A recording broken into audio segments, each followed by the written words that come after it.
Ang mga taong ipinanganak sa Leo zodiac sign, ika-23 ng Hulyo hanggang ika-22 ng Agosto, ay kilala sa mga sumusunod na kadalasang behavior.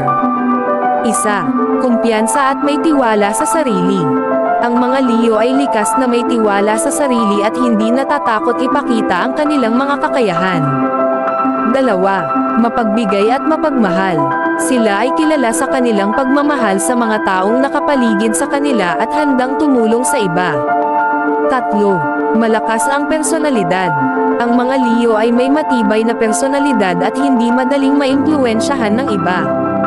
4. Mahilig sa atensyon. Sila ay nangangailangan ng atensyon at papuri mula sa iba upang maramdaman ang kanilang kahalagahan.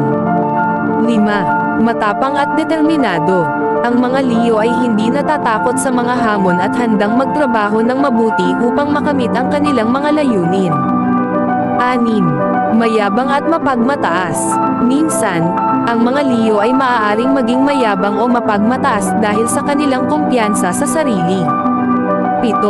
Loyal sa mga mahal sa buhay. Sila ay tapat at dedikado sa kanilang mga kaibigan at pamilya. 8. Kritibo at masayahin. Ang mga Leo ay madalas na may kreatibong pag-iisip at mahilig sa mga aktibidad na masaya at makulay. 9. Mabuting pinuno. Sila ay may likas na kakayahan na mamuna at mag-organisa ng mga grupo. 10. Mataas ang standards. Ang mga Leo ay may mataas na expectations sa kanilang sarili at sa iba. Siyempre, hindi lahat ng mga Leo ay magkapareho, at ang mga katangiang ito ay maaaring mag-iba depende sa individual.